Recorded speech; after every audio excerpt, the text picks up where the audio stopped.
¿Por qué existe el odio irracional hacia actores o actrices por papeles que han llegado a personificar en contenido audiovisual, ya sea cine, series o videojuegos? ¿Es justificable llegar a odiar a personas por el papel que interpretan? ¿O cuáles son las consecuencias que esto acarrea?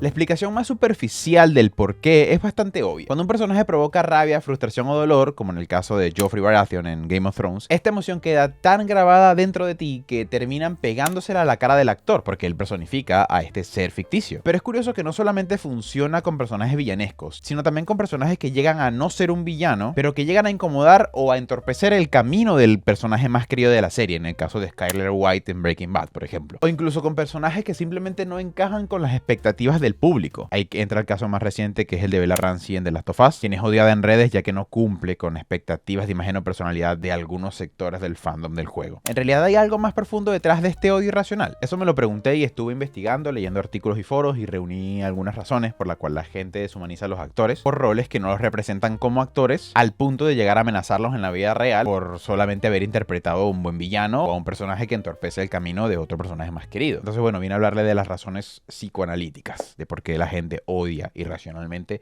a actores. El desplazamiento, según el psicoanálisis, es un mecanismo de defensa inconsciente que redirige emociones de un objeto intangible hacia otro tangible. En el contexto de las series, un espectador puede canalizar su frustración personal hacia un personaje odiado y, por extensión, hacia el actor que lo interpreta. Ya que él no puede odiar a un personaje ficticio, redirige este odio a quien lo representa visualmente. Este mecanismo actúa como una válvula de escape. Cuando alguien experimenta emociones intensas, como rabia, impotencia o frustración, pero no tiene un canal realista para expresarlas, las proyecta sobre alguien simbólicamente relacionado al origen del odio principal. Si al personaje también le recuerda a alguna figura emocionalmente cargada, como a alguien dentro de su entorno, una expareja, un padre, un jefe, el rechazo se intensifica y recae sobre el actor. Que de hecho así funciona bastante el hate en internet. Como las personas se sienten protegidas detrás de la pantalla, de repente tienen como esa carta blanca a decir lo que piensan sin consecuencias directas. Pero en la vida real nadie te va a insultar como te insultan en internet.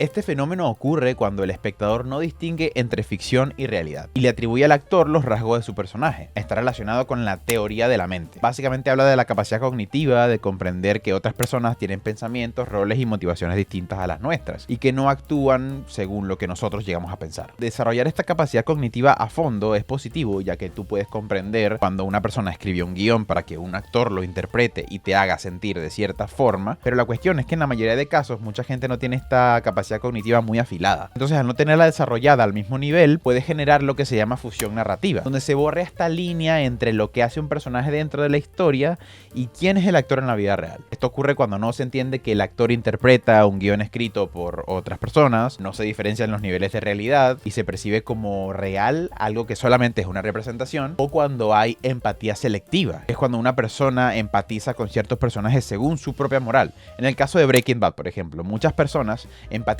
con Walter White, aunque Walter White se supone que es una mala persona, es un antihéroe. Aunque al principio tenga unos objetivos que en general se puedan ver bondadosos o positivos, durante todo su proceso recibe muchos estímulos que lo convierten en una mala persona. El caso es que mucha gente empatiza con este antihéroe y cuando llega alguien, como en este caso volvemos a nombrar a Skyler White, muchas personas empiezan a desempatizar con esta persona que se interpone en su camino. Hay un estudio de Frontiers in Psychology en 2020, el cual explica que el consumo de ficción activa procesos de la teoría de la mente, pero no todos la aplican de la misma forma, lo que influye en cómo se interpretan las motivaciones de los personajes.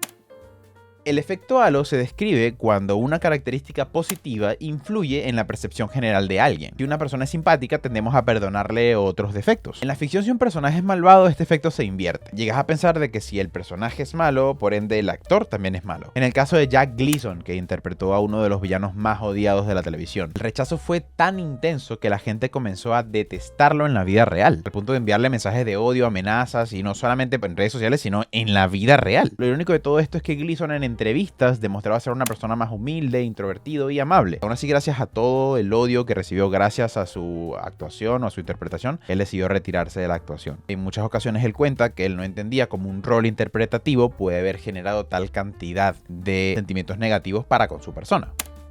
Este sesgo cognitivo hace que busquemos y aceptemos solo la información que confirma nuestras creencias, ignorando todo lo que las contradiga. En otras palabras, si tú de apertura crees que alguien es desagradable, todo lo que haga lo vas a interpretar en torno a ese primer pensamiento. Incluso si objetivamente no existe nada negativo en torno a esa persona, tú la vas a prejuzgar porque hay una característica que no te gustó. Entonces, si un actor interpreta a un personaje odiado, mucha gente ya está predispuesta a verlo negativamente. Todo lo que haga fuera del personaje, entrevistas, redes sociales, eventos públicos, te va a leer bajo este filtro del rechazo. Entonces, si responde con timidez es arrogante, si habla con firmeza es prepotente, si sonríe poco es frío. Por ejemplo, hablamos de nuevo de Juego de Tronos, con Lena Headey, quien interpretó a Cersei Lannister, aunque es activista por los derechos humanos y es una actriz bien respetada dentro del medio, la tacharon de cruel, orgullosa y manipuladora como su personaje. Su forma reservada de hablar en entrevistas fue tomada como prueba de que ella era arrogante y todas las demás características que antes nombré.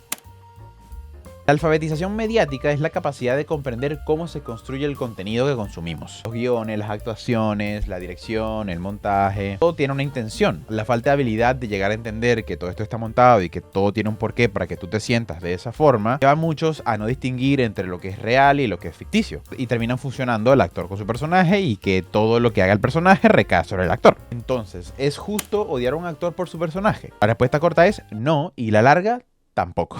Pero puede entenderse desde un punto de vista emocional, ya que las historias pueden llegar a tocarnos muy profundamente. Y sí, pero esto tampoco justifica convertir esa emoción en un acoso o en violencia, ya que este tipo de odio fomenta la reacción encima del análisis, afecta la salud mental de los actores, deshumaniza a una persona real por un rol ficticio y expone una falta de comprensión básica sobre cómo funciona la ficción y cómo funcionan los medios y el contenido audiovisual en general. Y aunque algunos actores tomen este odio como un halago profesional porque se interpretaron tan bien a un villano o a un personaje odiado, la gente lo tiene que odiar en la vida real, no todos lo procesan de igual forma. Hay quienes cargan con roles durante años a la espalda y esto obviamente se traduce en todo este acoso, en todo este peso. Y luego nos encontramos con casos más irracionales como el odio a Bella Ramsey, ya que la odian no solo por su actuación, sino porque no se parece a Ellie. A pesar de que ha demostrado estar a la altura del personaje en el videojuego, muchos siguen atacándola solamente por el prejuicio físico. Bueno, ella ni siquiera hay base emocional, es simplemente canalizar un odio interno hacia algo. Es como odiar por odiar. Y bueno, es bastante cómico que mucha gente que apoyaba a Lady Mormont en su momento, o sea, a Bella Ramsey cuando era más chica, actuaba en Juego de Tronos, que ahora la odian por su aspecto físico solamente porque no se parece en personaje canónicamente. Y si tú eres parte de la camada de personas que fomentan este odio en redes, te recomiendo rellenar un formulario de trabajo, salgas a tocar el pasto,